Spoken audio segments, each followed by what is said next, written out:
This has been very prolonged and not intentionally, but finally I am dedicating and setting the time to make this video. As the title below says, this is my 10-year anniversary video for my spiritual awakening, and I wanted to talk about a few different things that I've learned along the journey, what it's been like, and just my general sense of perception throughout this journey. So 10 years ago, and I'm just going to speak as if this was the day that it was the awakening. 10 years ago, September 21st, 2013. Gosh, that's a mouthful right there. Um, I was pretty much homeless. I was staying at not even an actual room or the living room. I was in like a back room that was outside with another person at my friend's house, and it's just crazy to see how different life has been ever since that night. Now, I can't get into all the details because it's a really personal and spicy story, and I'll just leave it at that. But essentially, I had met a karmic relationship, and that person inspired and ignited the fire within me that burns today. Looking back on everything that I've achieved and everything I've overcome, I'm very proud of myself for overcoming my inner demons, embracing my true self, and overcoming my fears and doubts. This has been quite a journey, and this is only 10 years. I mean, that's a lot for anyone, but knowing that I got to enjoy the early stages of my adulthood and my somewhat of my adolescence and flourish into a divine spiritual being, I'm at a loss for words. The most prominent thing that has stood out throughout my entire journey has been my connection to Kundalini and the Kundalini awakening. Um, so, like I mentioned, I had a karmic relationship and I had a very intense moment with them, and they had really awakened my Kundalini. And there's so much I'm trying to remember. There's a lot I'm trying to recall and process as I'm going through this, so I may stutter a bit. But what I can tell you definitively is the Kundalini has been probably the most transformative experience out of everything that I have encountered. And even though I did see a real dragon and that manifested for me, and that itself is just one of the greatest things anyone could experience in their lifetime. Um, the Kundalini, without having that information and that access to self, I don't think I could really appreciate and really understand what that experience was when I encountered my dragon guardian. And looking back and really thinking about how things unfolded, I could segment things into two categories throughout these last 10 years, the first 5 years and the last 5 years. And there is a very clear checkpoint in between all of that. And unfortunately, that checkpoint brings a lot of heartbreak and uneasy feelings. But that's where I'm at right now. I've moved on from that painful lesson as best as I can. I'm still integrating a lot of healing and pushing and making sure I can heal and continue to grow the way that I need to be with or without the person that I should have been growing with. But what I want to talk about first is the first 5 years. Really, the first 3 years were more intense than anything I could have prepared in any way. There's no lifetime that would have prepared me for the intensity of those 3 years. I had a lot of encounters with the spirits. I not only saw dragons or saw a dragon, but I had a lot of shamanic journeying with bad and good things. I was very clouded in judgment back then. I was very depressed, and I had drawn a lot of negative energy towards me.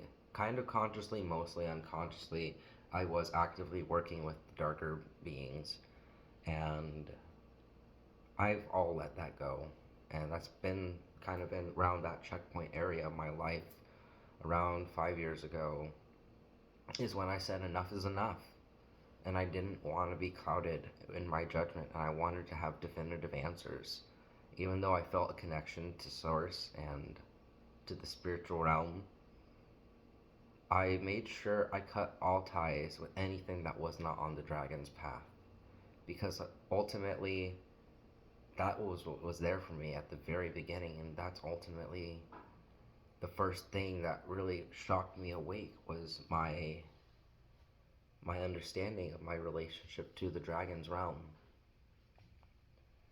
Crystals have always been an integral part of my journey as well. Now looking at what's right here in front of me, if you're following along with my channel, which you probably are if you're watching this, you've seen that I started my docu-series, Ascension Stones, and we'll be going into different crystals and things like that, and just seeing my growth with how crystals have also helped me.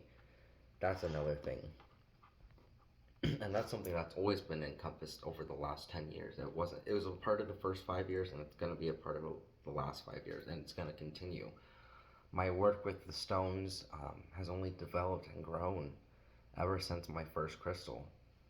Working with structured water, getting into radionics, developing a new system of healing for both structured water and for radionics itself. I've done quite a bit, and I'm really proud of how much I've achieved in the short amount of time that I have been given. Not as recently, but a few years ago, for about a year straight, I was consistently winning high-end giveaways. I obtained over $1,000 worth of fine gems and minerals for free. And it's just crazy to see all that stuff manifest for me, because around that time, I was homeless again. In a lot of my adult life and through this spiritual journey, I have been homeless and dealing with homelessness. Thankfully, for the last year, I have finally moved into my own place and am financially at a comfortable position, but there's always room for improvement, especially when it comes to finances. So, with that being said, and jumping back to the Kundalini topic, like I said, I'll be spinning around and trying to just organize my thoughts as I make this video for you guys. The most integral part of this journey, like I mentioned, was the Kundalini activation and working with my Kundalini and getting others into the flow of Kundalini activation, which is a service I am providing to the people. Service which I channel my own energy and communicate with your body's aura and help you guide your Kundalini and activate it. And it's such a special thing to be able to connect with people on that level and give them that clear crystalline channel to themselves. But with the positive comes the negative, and unfortunately, that's just the flow of things. Kundalini has also been detrimental to me at certain points in my life, having dealt with spiritual psychosis and mental health issues.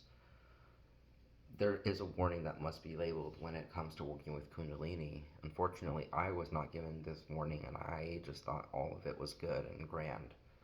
And I got lost in the grandiose of my own endeavors.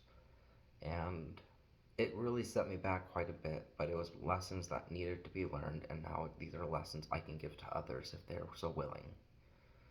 So, with Kundalini and all that being said, Kundalini can be dangerous. It is a two-sided blade, and depending on how you wield that sword will ultimately determine how you fall upon it. Whether you use it for a tool for good or you use it for your selfish endeavors, Kundalini is real. That's a fact.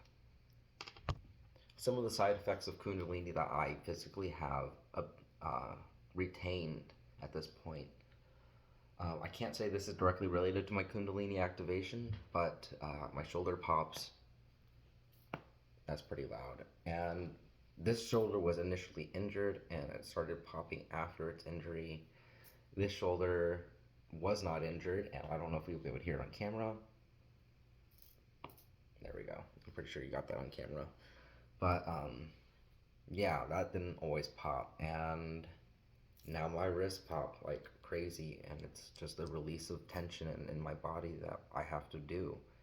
And I don't know if this is a good side effect or a bad side effect. I really don't know because there's not enough information out there with this topic at this point for me at this level. Um, I won't show it right now, but my feet. When I first started really activating my Kundalini and I was pushing and pulling chi throughout my entire body, I could feel certain points in meridians where there was blockages, and there was a lot of blockages around my feet at that time. And this was back in 2014. So, yeah, I've learned quite a bit since then. But I've had this problem, issue, or whatever you want to call it, since that time. Every day of my life, I have to pop my feet quite a bit, and it's kind of annoying. And I get this unpleasant tension, but it is connected to the Kundalini, so I'm not entirely sure if it's something I did to damage my nervous system that caused this, or if this is just a natural side effect. Like I said, I really don't know. But I can tell you these are side effects that you will feel. So I had to push a lot of chi, pull a lot of chi up, and then push it back down throughout my body. And let's say this is my left foot, around this part between my toe and like right where the foot begins to have the toe, I could feel a huge buildup of pressure, and I pushed as hard as I could with all my might and strength through my leg. And at first it was painful, and I got a really clear, loud pop. And after that, all those pops that I have, like I said, it's I get an unpleasant buildup of sensation, but I can release that with these pops. And ever since 2019, when my Kundalini really became clear and channeled really well, mostly thanks to the structured water, I was really fresh and getting really. Let me think about what I'm trying to say. I was getting really clear alignment and a lot of detox with the Kundalini and the structured water. And so at this point, even right now, I still feel it. But at the base of my skull, I get cerebral spinal fluid, not buildup, but if I adjust and crack my neck a certain way, I don't have to do this or that or the crazy stuff. I just have to shift and adjust the weight of my skull on my spine. And I can get those pops to happen in my neck. And it's not painful at all. I don't feel a buildup of tension around that area, which is very good because that's a very sensitive spot in the brain. But that is another thing that you can look forward to along the lines of the Kundalini activation. And at this point in my psychic development, this has happened since probably around 2015, but it's becoming stronger at this point in my relationship with my third eye. But I can activate and stimulate my third eye at will through conscious breathing. And it doesn't have to be anything fancy. I could just take a deep breath, close my eyes, and I know how to push the energy from my gut all the way to the center of my brain where the third eye resides. And I could see a clear ring of energy in my mind's eye without looking at anything. My phone's almost dying, unfortunately, but I'm just plugged it in, so we're good. That's why we have a camera adjustment right here. But there's so much I could cover. There's so much I can go into. I might make this into a two-parted video, but I might wrap it up right here. Actually, let me think about it real quick. Actually, let me talk about dragons really quickly, and then we'll call it there because this video is starting to drag on a little bit. So, with the experience with my dragon guardian and just dragon spirit guides in general, they were there for me from the very beginning. It seems like they were waiting me to come of age, and once I could understand and handle their lessons, that's when they imposed themselves upon my life's path and trajectory. Everything was consensual. I had to welcome the dragons into my life, but once I did that, their magic flowed through my life and changed every aspect of me and my livelihood. I have lived a very privileged and very blessed life, even though I live in poverty. Most of my needs are taken care of. Most of my needs have been met.